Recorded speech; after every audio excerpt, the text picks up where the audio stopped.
Good morning. It's a bright one today. You can tell from the screen there the sun is up. I'm having me a very short lure session indeed. I'm on my work related travels later, so unless I got up so early I would have been tired later on in the day. It was a case of grabbing a session as I've done now, leaving the house about 6:30, maybe half an hour, and then I'll be on my way. But 30 minutes fishing is better than no fishing at all, isn't it? I have struggled of late as well with the lure, so let's see how I do today. Well, I've caught a pedunculate oak leaf. Bringing the little lure in nice and gently, teasing it through the water, and the plan is that a perch would fancy a snack this morning, at least, if not breakfast. That's better. I'm out in the sun there. My rod, it's actually a drop shot rod, but it works great for mini jigging, which is what I'm doing today. There's the matching reel. I've got braid on the reel itself, and then at the end I have a section of fluorocarbon and a tiny 1 gram jig head with a small rubber minnow. The tails come off that one from a previous encounter. The fish snatched at it. I'll probably change that shortly, but I've looked at it in the water as I always do when there's a little bit missing. It's still okay, it's still working fine. I'll just see how this particular session goes, but I'm fishing and this is how my angling rolls really. I like to get out a lot, and I do, but I have to work unsociable hours as far as angling is concerned. And not just the hours that require a certain amount of commitment, getting up early, staying out late, etc., but also the fact that many of my trips are short ones. So if I can have half an hour like this morning, I always look at it from the perspective, as I've said earlier, that it's better than nothing at all. If you're into the mindset that fishing is sitting down all day long, then the chances are, unless you're retired, you're not going to do many of those trips during the course of a year. But if you think outside the box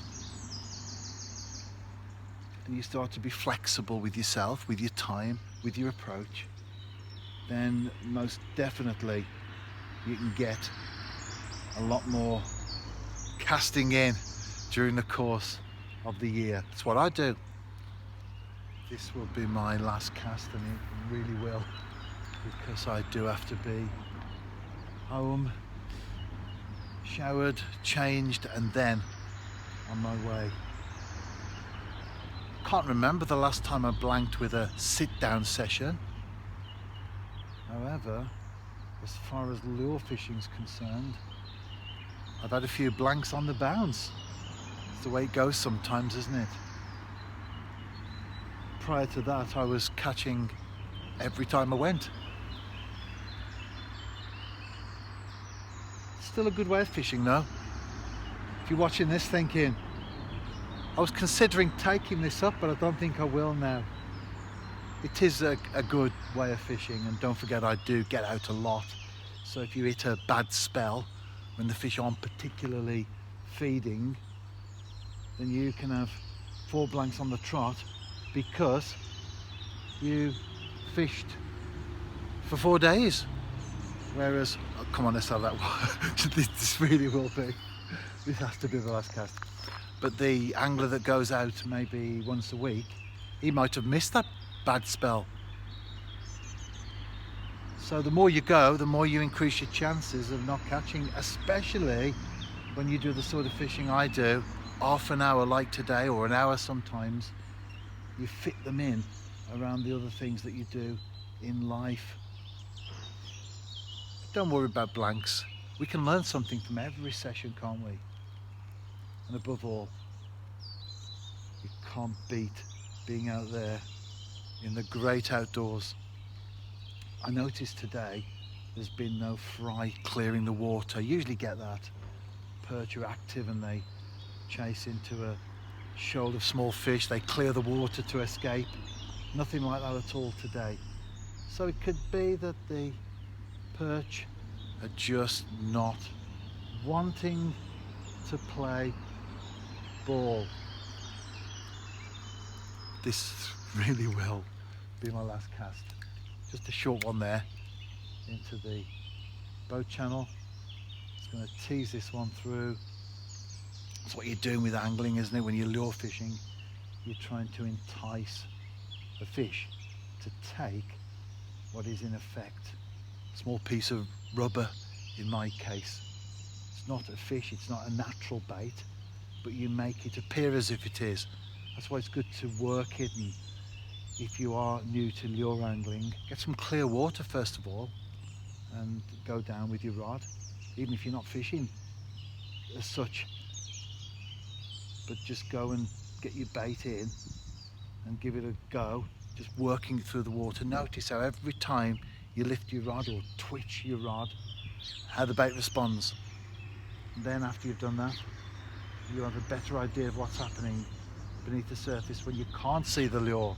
Anyway, as I said, that really does have to be my last cast. This is the beauty of this. I can break the rod down.